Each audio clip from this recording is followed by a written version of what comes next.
the challenge of the Yukon. On, King! On, you husky!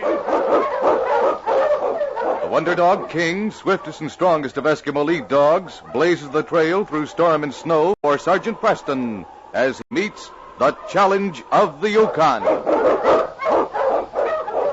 Sergeant Preston was typical of the small band of Northwest Mounted Police who preserved law and order in the new Northwest country, where the greed for wealth and power led to frequent violence and bloodshed.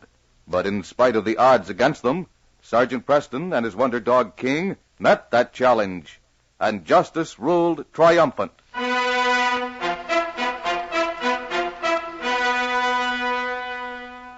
When the Arctic night grew shorter and the sun appeared again, a deep melancholy spread over the spirit of the Eskimos in their village on Mackenzie Bay. Everyone dreaded the power of Uluk, the Eskimo wife of Durlak, the half-breed. Since she had come at the beginning of the long season, the entire village was under her power and had to keep her appeased. For it was well known and had been proven that Uluk had only to cast her shadow on man or beast and he died. Arak, best young hunter in the village, saw her squat, waddly figure coming toward them as he walked toward his igloo with his brother. Keep to the left, Kima. There is Uluk. See that you do not pass through her shadow. We have nothing to fear, Arak. We have put our best furs at her door, as we did last year. She is evil, Kima. It is best to be careful. Times when I could run my harpoon through her ugly body. It's because of her that you cannot marry Ibnek. Ibnek would go away with me, but she fears for her father's life. Uluk has threatened to kill him if she leaves. Sometimes I think it is only to keep you here that Uluk does this. You are the strongest hunter in the village, and get the most furs, the best of which she demands. Be still, she will hear you. Good morning, Uluk. Good morning, Uluk. Good morning. Fat, waddling cow. She even smells of evil. Do not think about it, Kima. We go on a long hunt tomorrow. I will take 5 men to the bear traps, and then we will hunt seal. Your mind will be off your troubles. My leg still troubles me from the fall I had yesterday. This time, Arak, I think you should leave me here to rest. Just as you say, Kima.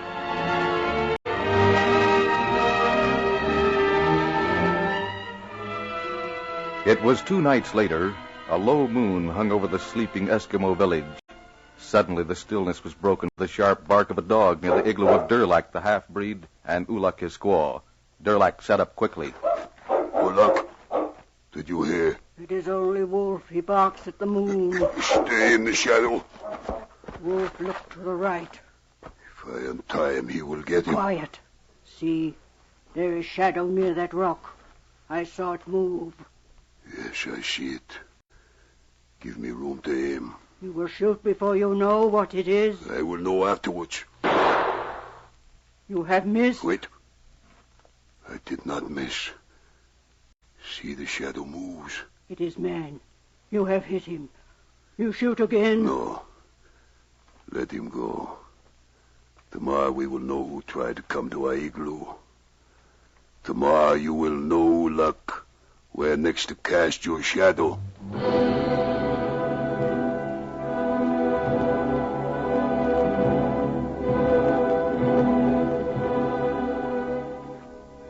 It was the following day when Ibnek, the young Eskimo girl, hurrying toward the igloo of Kima, was met by Durlak. You are taking food somewhere, Ibnek. Yes. It is for Kima, the young brother of Arak. You are kind to take him food. Arak has gone hunting. There is no one to care for Kima. He is old enough to care for himself. Kima had an accident. He was cleaning his gun. It went off and creased his shoulder. He will be well soon. Too bad. I will give you some caribou meat for him. That is kind of you, Durlak. Now I must go to him. He waits for his dinner.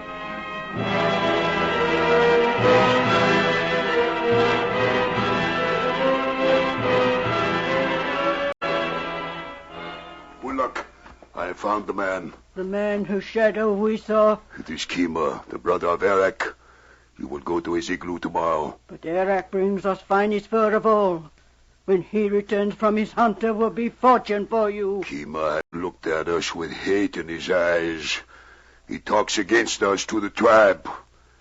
They must not doubt your power. But what of Arak when he returns? His anger? His fear will be greater than his anger. Tomorrow, when the sun is setting, go to Kima's igloo.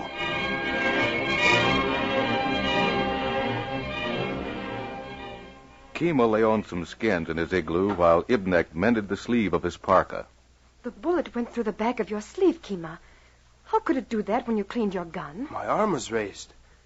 Ibnek, that was a fine meal you cooked. Derlak gave me the caribou meat for you. Derlak? It is right that he should do things for people. The furs we give to Ulak make him rich. Ibnek, why don't you marry my brother and go away? You know my father forbids it. He fears Ulak. Ulak, how I hate the sound of her name. Stop, Kima. Such talk is dangerous. She will use her magic on you. She is evil. If I could get my hands on her fat throat, I'd... Quiet. Did you hear something? It's a rustling noise. Ulak!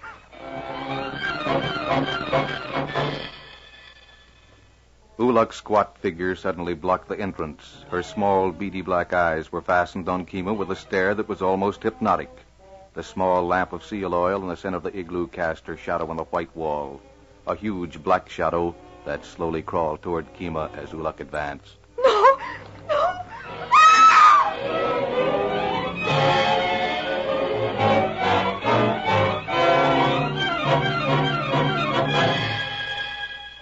Sergeant Preston of the Northwest Mounted Police was making an Arctic patrol. As he rounded a high cliff of ice with his dog team, he saw a band of Eskimos coming toward him. Looking! Hi, you Huskies! Hello! It is Sergeant Preston. Hello! Eric, how are you? I was heading for your village. You need a guide again? No. I've been able to get around without one this time. Well, you had a successful hunt, I see. Yes, we are lucky. Oh, it's not all luck. You're a good hunter, Eric. Have you married Ibnek yet? No, we not married. Oh? Well, I expected you to bring her down to Dawson. I will tell you about it, Sergeant Preston. Maybe you can help. Well, let's start for your village. You can tell me on the way. On, King! On, you Huskies!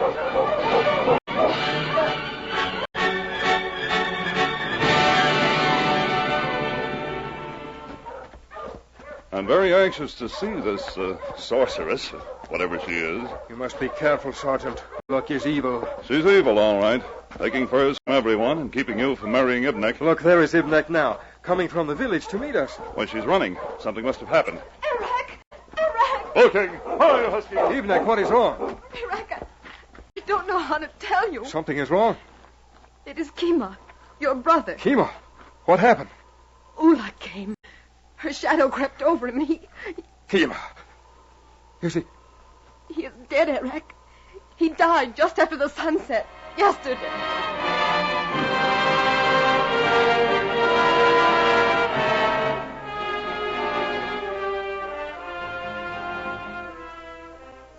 For 2 days, Sergeant Preston stayed in the Eskimo village trying to solve the mystery of the power of Ulak. Arak, though bitter about the death of his brother, was uneasy. Sergeant, perhaps you should not stay here. Ulak is getting angry. Arak, she can't kill people with a shadow. There must be an explanation. My brother was almost better. I have seen her kill animals with my own eyes. Sergeant, you are in danger. Oh, I can't arrest her without proof. Since Kima's death, the whole village is doubly afraid. They say you are next. Uh-huh. Only yesterday she watched you and your dog. Your dog will go first. You mean she'll try to kill King? That's what we fear. Your brother died within an hour after her shadow covered him. How long did it take for the animals to die when she did that? I saw a rabbit fall at her feet when her shadow passed over it. Did it die quickly? No. Like my brother, as Ibnek described him, it jerked and died in terrible pain. Tomorrow, Arak, we'll leave the village until noon. King will stay here, tied in front of your igloo. No, Sergeant. Ulak will kill him. She wants to show the village her power over you. King can take care of himself. I've an idea what her power is, and if we can prove to the village that her power won't work, their fear will be gone. King, old boy, it's up to you.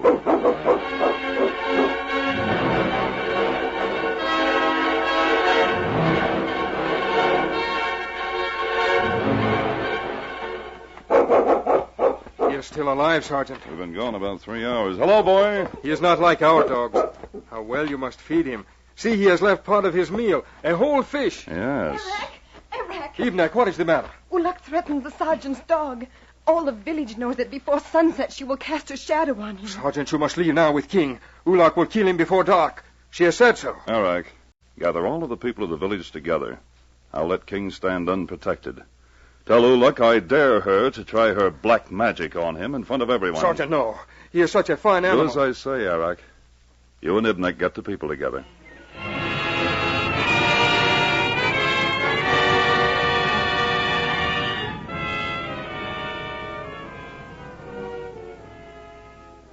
The crowd of Eskimos stood in frightened silence as Preston commanded King to stay in the wide area between the igloos where the sun shone on him. The beautiful dog looked at his master, then crouched and whimpered slightly as the ugly figure of Uluk came slowly toward him. Ibnek clutched Arak's arm. How ugly she is. And see her shadow? There is still time, Sergeant. Stop her. Let her alone. Stay there, King. That shadow. See? It creeps toward him like a crawling death. It is deeper and darker than other shadows. It's just like any other shadow, only fatter. I can't look. Now, it covers the dog like a black shawl. All right, Uluk. Are you through with your mumbo-jumbo? Your dog, he will die before the sun sets.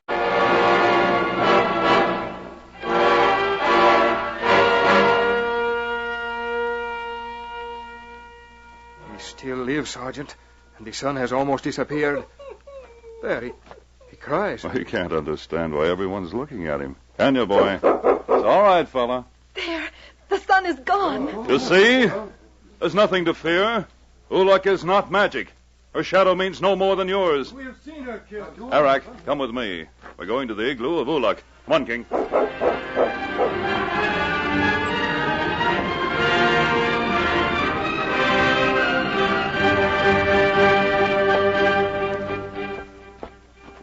No one has dared enter her igloo, Sergeant. We're entering it, and I think we'll find something interesting. Quiet, King. What do you want? We've come to see you, Durlak. You cannot come in. Oh, yes, we can. Stand aside. You don't- Get back in there. Come in, King. Who is it? It's Sergeant Preston. And here's the dog you said would die. The dog? He still lives. Why, you're really surprised, aren't you, Uluk? I think you really believe your shadow can kill. Her shadow does kill. Durlak, I brought you a present. It's a frozen fish that you tried to feed my dog. That fish you picked up when we returned? Yes, Arak. You see, my dog isn't like your huskies. He's been trained to take food only from me. That's where Durlak made his mistake. Durlak? Durlak's the one who kills, not Uluk. That is not true. There's an easy way to prove it, Durlak. You will eat this fish you tried to feed my dog today. No. Arak, search this place. See if you can find a box or a bag with some white powder in it. Look under those skins over Look there. out, Durlak is gone. After him, King! Take him up. All right, King. Huffy boy. Back. Get up, Durlak. You're under arrest for murder. You have no proof. Get back in that igloo and don't try to get away again. This dog's right behind you. Watch him, King. Did you find anything, Arak? I find this under blankets. Uh-huh. Let's see. Arsenic. I thought that's what it was. It is poison? Durlak poisoned your brother. He put arsenic in the caribou meat that he gave him. It was a very clever scheme, Durlak. You knew just how long the poison would take to kill someone, and then you ordered Uluk to cast her shadow on him. My shadow does not kill. No, Uluk. You're just a harmless old woman, being used by Durlak for his profit. If your dog had eaten that fish... If he had, we never would have known. But King always obeys orders, don't you, boy?